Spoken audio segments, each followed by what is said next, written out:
This video is on Intro to Probability. Probability theory was initially developed in 1654 in a series of letters between two French mathematicians, Blaise Pascal and Pierre de Fermat, as a means of determining the fairness of games. It is still used today to make sure that casino customers lose more money than they win, and in many other areas, including some insurance rates. So probability is the chance of something happening. So at the heart of probability theory is randomness. It must be random. So rolling a die, flipping a coin, drawing a card, and spinning a game board spinner are all examples of random processes.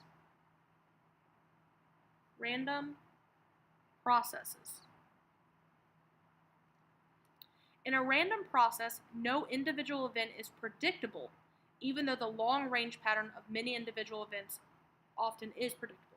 What that means is if you flip a coin, you don't know what it's going to land on. But if you flip a coin 1,000 times, you're generally going to land on heads 500 times and tails 500 times.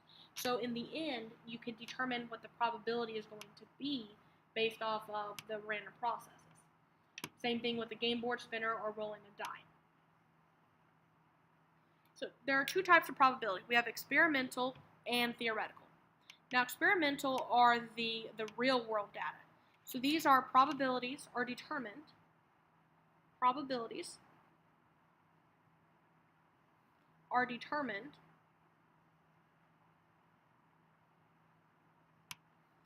based on real world data.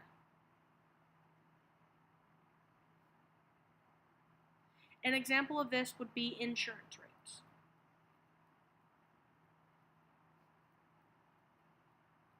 Because you don't actually know the probability of a teenager getting into an accident versus an adult, or the fact that a man versus a woman.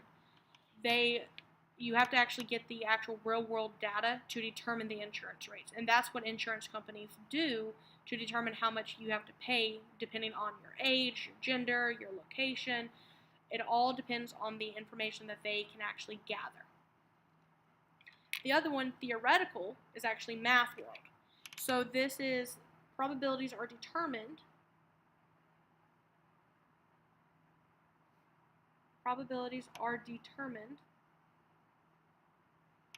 without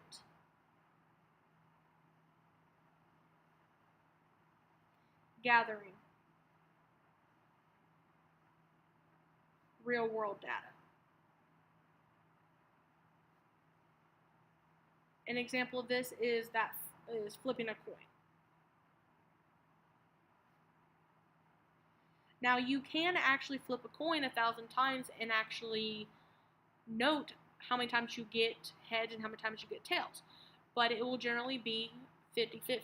So that's why we're saying that this is theoretical.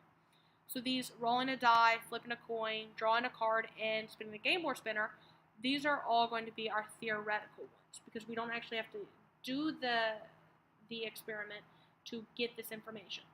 But if we're talking about real world information, we would actually need to get the information.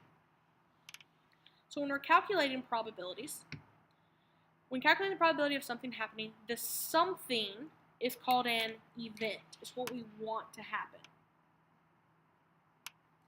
So and the probability of the event happening is written as, we write it as P of the event. Because we're asking what is the probability of this event happening. P of the event. P parentheses event. It's just like F of X. So this is probability of the event happening. So for example, the probability of rolling a 3 on a die would be written like this. P of rolling a 3 on a die. Now, when it's being very specific like this, it is important that you are specific on how you write it, because you can technically roll a 3 on 2 die, but this one is specifically on a die. We also are trying to say we want a 3, so that's why we have to make sure we say that entire thing. So example 1b, the probability of winning the lottery would be written as P of winning the lottery. Winning the lottery.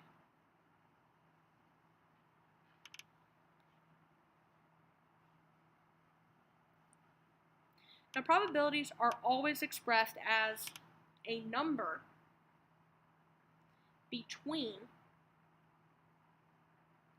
0 and 1. So we're going to have decimals.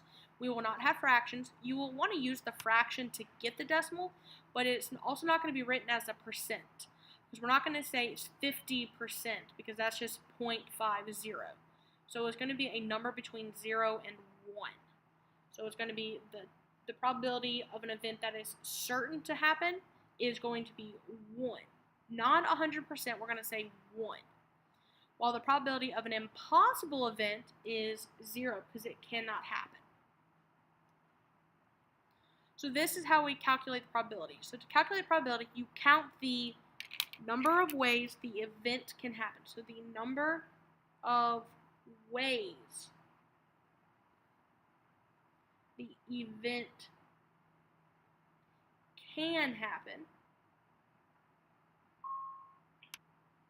and then divide this number by the total number of possible outcomes. It's what we want out of how many ways it can happen. So we're just going to write that as it's a fraction. So it's the number, so the probability of the event, P of E, is the number of ways the event can happen divided by the total number of possible outcomes. So what that means is if we're talking about a die, rolling a single die, there's only one way I can roll a 4, but there are 6 possible numbers I could roll. So it'd be a 1 out of 6. There's only one way I can roll a 4. So it's this number, the number of ways my event. There's one way I can roll a 4.